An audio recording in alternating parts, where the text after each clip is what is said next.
ગુજરાત કોંગ્રેસ પ્રમુખ શક્તિસિંહ ગોહિલના ભાજપ પર આકરા પ્રહાર.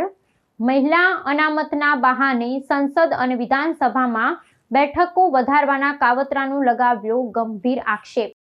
ખૂબ આનંદ એ વાતનો છે કે ભારતીય જનતા પાર્ટીની સરકાર મહિલા આરક્ષણના નામ નીચે એક ખૂબ જ મોટી સાજિશ, એક મોટું કાવતરું કરીને દેશની જે બંધારણીય રીતે સીટોની મર્યાદા છે એને તોડીને એવું સંખ્યા વધારી દેવા માંગતી હતી કે જેથી લોકતંત્ર ના રહે. આવા સુધારાવાળું, બંધારણીય સુધારાવાળું બિલ આજે લોકસભામાં ઇન્ડિયા ગઠબંધન જે અમારું છે, વિરોધ પક્ષની એક જવાબદાર ભૂમિકા ભજવીને ઇન્ડિયા ગઠબંધને એકતા દાખવી અને પરિણામે ભારતીય જનતા પાર્ટીનું કાવતરું નવું બિલ લાવીને જે કરવા માંગતા હતા એ સંપૂર્ણ ધ્વંસ થયું છે. 2023માં મહિલા અનામત બિલ આવ્યું ત્યારે તમામ વિરોધ પક્ષોએ દિલથી સમર્થન આપ્યું. સર્વસંમતિથી કાયદો 2023માં એટલે કે 30 મહિના પહેલા પસાર થયો હતો. અમે ત્યારે કહ્યું હતું કે આ કાયદાને તાત્કાલિક લાગુ કરો જેથી વિધાનસભા અને સંસદની જે ચૂંટણીઓ આવી રહી છે એમાં મહિલાઓને એનો હક મળી જાય, 33% અનામત મળી જાય. પરંતુ ત્યારે ભારતીય જનતા પાર્ટીએ કહ્યું કે ના, જનગણના કરવાની છે, ડિલિમિટેશન કરવાનું છે અને પછી 33% મહિલાઓને અનામતનો કાયદો લાગુ કરીશું. અમારા વિરોધ હતો કે તાત્કાલિક લાગુ કરો. ત્યારે અમારી વાત નહીં માની. નહીં તો આજે જ બહેનોની સંખ્યા એ સંસદમાં 188 હોત. કેટલી બહેનો ધારાસભાઓમાં પણ 30 મહિના પહેલાથી અધિકાર મેળવતી થઈ હોત, પણ ત્યારે નહીં માન્યું.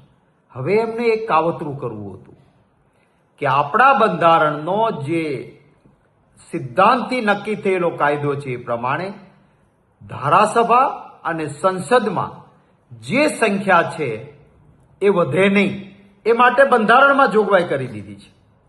આ સરકાર શું ઈચ્છતી હતી કે મહિલા આરક્ષણ તો એક બહાનું, એ તો કાયદો 2023માં પસાર થઈ ગયો છે, એની જરૂર જ નહોતી નવેસરથી લાવવાની. પણ છતાં એ કાયદાની આડમાં સંસદમાં સંખ્યા વધારી દો, વિધાનસભાઓમાં સંખ્યા વધારી દો અને મોટા ટોળા થઈ જાય ધારાસભામાં અને સંસદમાં, એટલે કોઈ અર્થપૂર્ણ ચર્ચા ન થાય.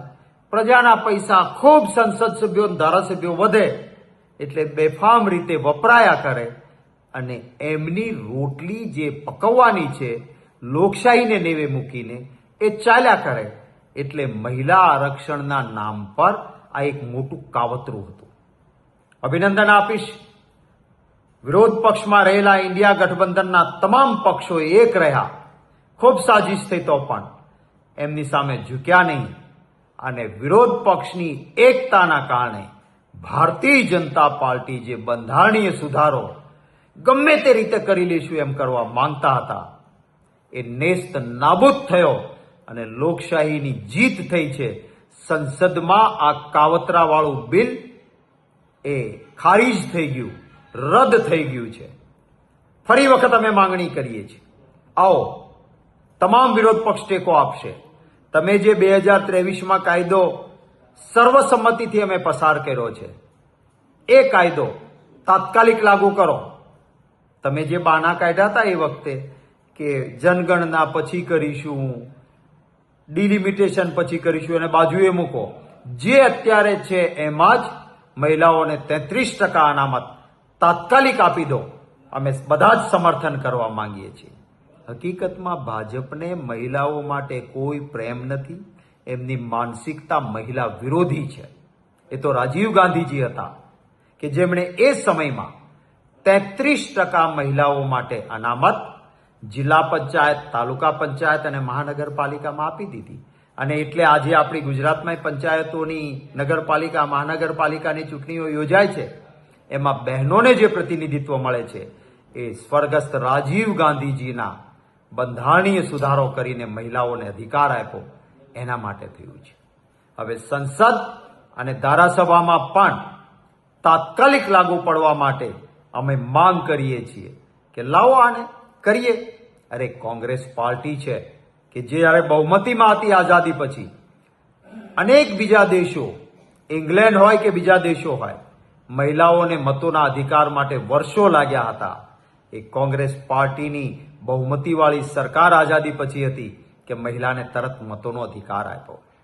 આ દેશમાં પ્રથમ વડાપ્રધાન મહિલા બન્યા તો એ કોંગ્રેસ પાર્ટીના કારણે બન્યા.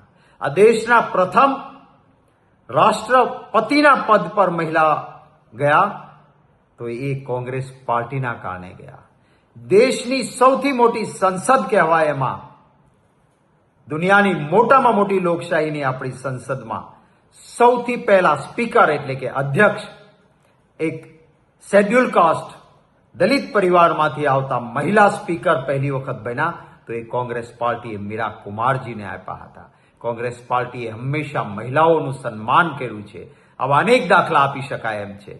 ભારતીય જનતા પાર્ટી મહિલા સન્માનમાં માનતી નથી. પછી અંગત જીવનમાં હોય તોય ભલે અને રાજકારણમાં હોય તોય ભલે, એમને તો મતોના રાજકારણ માટે જ માત્ર કામ કરવું છે. ફરી વખત અમે માંગ કરીએ છીએ કે મહિલા આરક્ષણ બિલ 2023માં સર્વસંમતિથી પાસ થયું છે. આ સરકારે એને મોડા કરવાનો જે નિર્ણય કર્યો છે એને બદલે તાત્કાલિક લાગુ કરે આવે અમે સર્વસંમતિથી ટેકો આપીશું. પરંતુ પ્રજાના ખર્ચે મોટા ટોળા કરી દેવા, સીટો વધારી દેવી અને લોકશાહીનું ખૂન કરવું, બંધારણનું ખૂન કરવું, આ કરવા નીકળ્યા હતા. ઇન્ડિયા ગઠબંધનની એકતાએ આજે એમને હાર આપી છે. ભારતની લોકશાહીની આ જીત થઈ છે. સૌએ જે સહયોગ અને સાથ આપ્યો એ સૌનો ખૂબ ખૂબ આભાર. જય હિન્દ, જય જય ગરવી ગુજરાત.